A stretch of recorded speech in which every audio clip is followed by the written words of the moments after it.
In the sweltering heat of August 1944, just south of Caen in Normandy, France, the sun baked the patchwork fields into a deceptive idol, while the air choked on the acrid stench of scorched metal, cordite, and upturned earth. Private Jack Thompson, a young Canadian infantryman, pressed himself flat against the gnarled base of a hedgerow, his face caked in mud and sweat, heart pounding as his platoon's M4 Sherman tanks lurched forward in a futile surge only to recoil under a merciless hail of fire. German 88mm anti-tank guns and the savage chatter of MG-42 machine guns turned the bocage landscape into a deadly labyrinth, a no-man's land where every blade of grass concealed death. Jack spat grit from his parched mouth and met his sergeant's grim gaze. "They're too fast, Sarge. We can't keep up with the armor, and we sure as hell can't cross that field without it. We're pinned, again." What had been envisioned as a triumphant lightning dash across France in the wake of D-Day had curdled into a brutal, attritional quagmire. The Allies, particularly the British and Canadians, were ensnared in a savage stalemate against a tenacious German defense that turned the dense hedgerows and sunken lanes into fortified kill zones. Outnumbered yet tactically supreme, the Wehrmacht exploited the terrain with ruthless precision and ironclad fire discipline, holding the line against overwhelming odds. At the core of this deadlock festered the Allies' fatal flaw, the infantry armor dilemma, a vicious paradox of modern mechanized warfare. Tanks like the Sherman and Cromwell were engineered as breakthrough titans, armored juggernauts capable of shattering enemy lines and rampaging into the rear, their sloped plating impervious to rifles, machine gun bursts, and even glancing artillery strikes. Yet these steel behemoths were tactically sightless without their human escorts. It was the infantry's grim duty to ferret out the shadows, minefields laced with tripwires, Panzerfaust ambushes coiled in the underbrush, concealed anti-tank rifles, and those infamous 88s lurking like vipers in the folds of the land. The foot soldiers cleared the flanks, dismantled obstacles, and claimed the dirt the tanks overran, transforming fleeting breaches into lasting footholds. The irony was as cruel as it was inescapable. Infantry could never match the tank's blistering tempo. While Shermans thundered across open ground at 30 to 40 kilometers per hour, their guardians shuffled on foot or jolted along in thin-skinned trucks, exposed to the elements and enemy fire alike. The armored vanguard outstripped its vital shield, leaving isolated tanks vulnerable to hidden Panzerfausts that pierced their sides like hot knives through butter. When defensive fire inevitably halted the advance, the trailing infantry spilled into a maelstrom of bullets, exhausted, unarmored, and methodically shredded. Tanks pressed on alone and perished in ambushes, infantry lagged and were mulched by small arms fire in the open. This self-defeating rhythm hemorrhaged men and momentum, stalling the Allied surge for agonizing weeks amid the bocage's unforgiving embrace.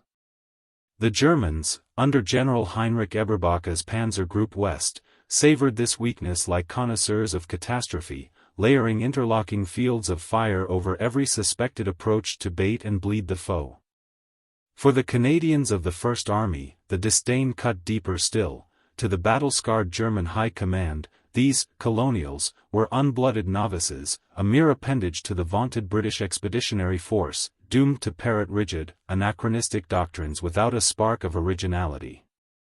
Lieutenant General Guy Simonds, the steely commander of 2 Canadian Corps, pierced the veil of this tactical paralysis with unflinching clarity. Unfettered by the rigid hierarchies of empire, Simonds, a tactician with the soul of an engineer, diagnosed the affliction not in the tanks themselves, but in the woefully inadequate delivery of their infantry partners. His soldiers demanded a revolutionary mount, one with the speed to shadow a Sherman's charge across cratered fields, armor robust enough to repel machine gun rounds and shrapnel storms, eclipsing the flimsy veneer of standard half-tracks, and capacity for a full 10-man section, burdened with rifles, Bren-like machine guns, PIAT anti-tank projectors, and the detritus of combat. Solutions forged in distant factories, be it Detroit's assembly lines or Birmingham's foundries, would arrive as tombstones, months after the graves were dug. Instead, Simon scavenged the front line's bounty, the surplus of American-built M7 Priest self-propelled howitzers, relics of Lend-Lease largesse now idling in depots. These 105mm artillery bruisers, perched on the indomitable M3 Lee/Grant chassis, packed tank-equivalent armor, a throaty right radial engine for rugged sprints, and an open-topped crew compartment that begged for reinvention. Effective in barrages, they were nonetheless on the cusp of obsolescence, supplanted by the superior British 25-pounder Sexton. To Simon's visionary eye, they were no mere guns, they were dormant chassis, armored warhorses yearning to ferry warriors rather than hurl shells. His edict was a thunderclap of audacity, profane to the guardians of military tradition: gut the artillery, repurpose the husk for human cargo. No committees, no prototypes, just the raw alchemy of welders' torches and battlefield salvage. This was no incremental tweak but a doctrinal detonation, a brazen repudiation of orthodoxy, hammered out in the mud to fracture the bocage's iron grip and restore the Allies' momentum. Deep in a captured orchard near Caen on August 5, 1944, the air hummed with the bite of cutting torches and the tang of molten steel amid windfall apples rotting in the grass. Simons, sleeves hitched to his elbows, huddled with his chief engineer, Brigadier E.L. Tommy Meller, as Royal Canadian electrical and mechanical engineers swarmed over disemboweled M7 priests like industrious ants. He thrust a calloused finger at a toppled howitzer barrel, half buried in the weeds. "We don't need the gun, Brigadier, we need the goddamn space. Rip it out, weld plates over those ammo bins, and rig benches that'll hold. Give my boys a steel bullpen that keeps up with the Shermans. It'll be rough as guts, but it's the only hammer we've got to crack this stalemate." Urgency was the whip, fresh armor from across the Atlantic was a pipe dream in Normandy's meat grinder. So they bent the arc of necessity with hacksaws and ingenuity, scavenging plates from wrecks and riveting frames from scrap, embodying Canada's unpretentious creed of practical, peril-tested engineering. The metamorphosis unfolded in a frenzy of improvisation. First came the gun's excision. The ponderous 105mm howitzer and its recoil cradle were unbolted and cast aside, unburdening the base core and unveiling a cavernous void. Next, structural surgery sealed the breach, the yawning mount hole plated over with battlefield-forged steel, welded seamless against the jolt of motion, while ammo racks were excised to flatten the floor for seated troops.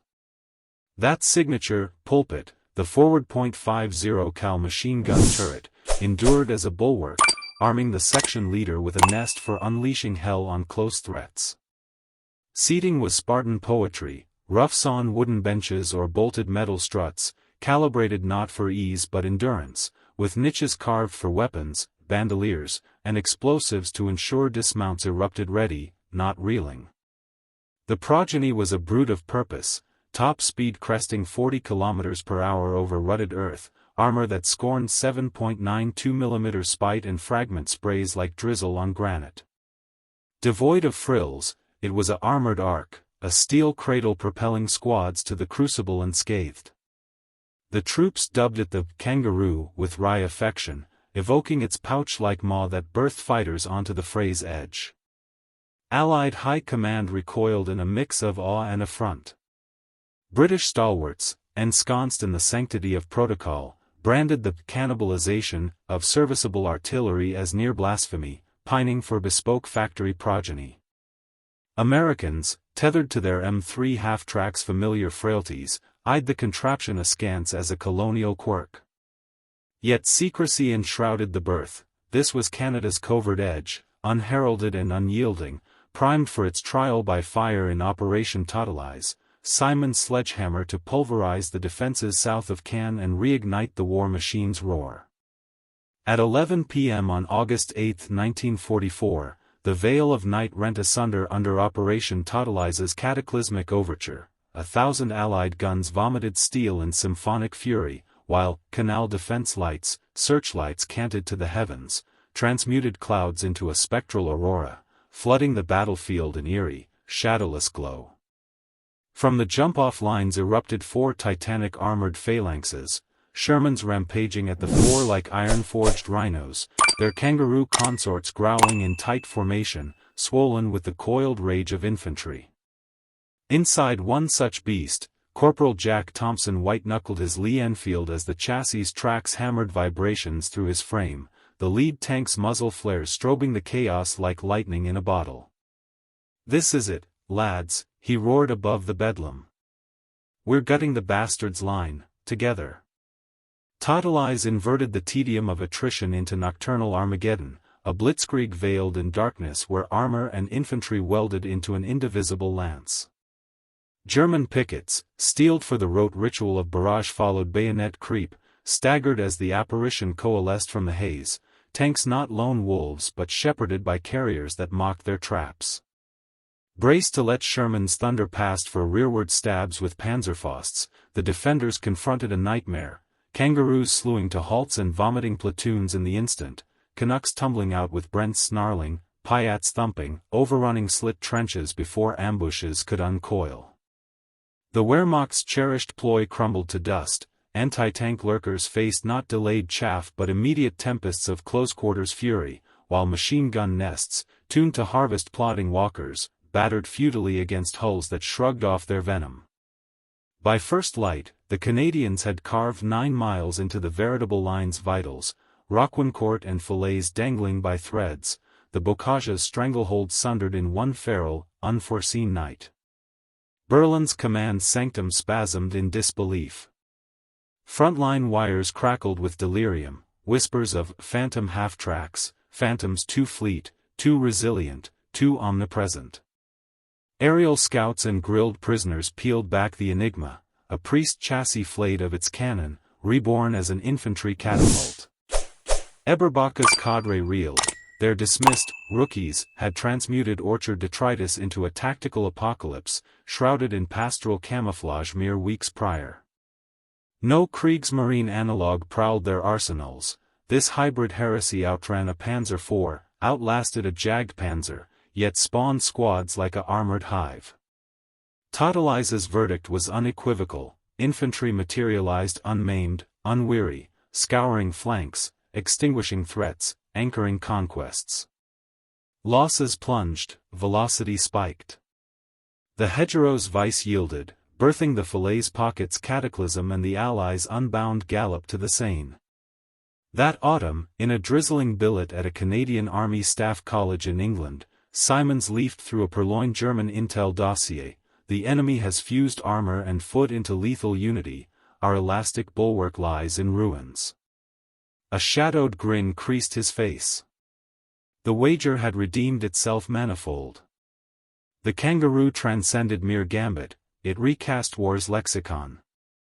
Before its advent, infantry oozed to the crucible, sapped, susceptible, sacrificial.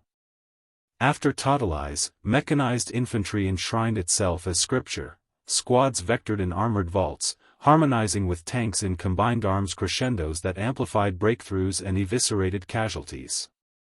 Ram tank variants swelled the armada, ferrying Canucks from Norman orchards to the Rhine's grim banks. It disemboweled the German elastic defense at its root. No longer could Panzerjägers cherry-pick isolated tanks for the kill while pinning stragglers. Every thrust now birthed a swarm, compelling anti-tank hunters to frenzy or flight under the lash of dismounting fire. And in Canada's ethos, liberated from the sclerotic bureaucracies of Whitehall and the Pentagon, ignited the true alchemy, conception to carnage in days, not dawns, a velocity of creation that left elder powers agape. The Kangaroo's progeny echoes eternally. It begot the Pantheon, the American M113's legions, Soviet BTR's hordes, every IFV stalking contemporary dust, indebted to that disarmed priest, affirming APCs as sinews, not superfluities, of the mechanized age. The capstone irony? Hubristic panzers, architects of blitz, outflanked by welders in a Norman grove. Retired for polished successors by 1945, the Kangaroo persists as parable. In war's crucible, brilliance gleams not in gold but grit. Canada's unheralded novices didn't merely endure, They engineered triumph from the brink, a pouch of audacity that bounded the Allies to victory's vanishing point.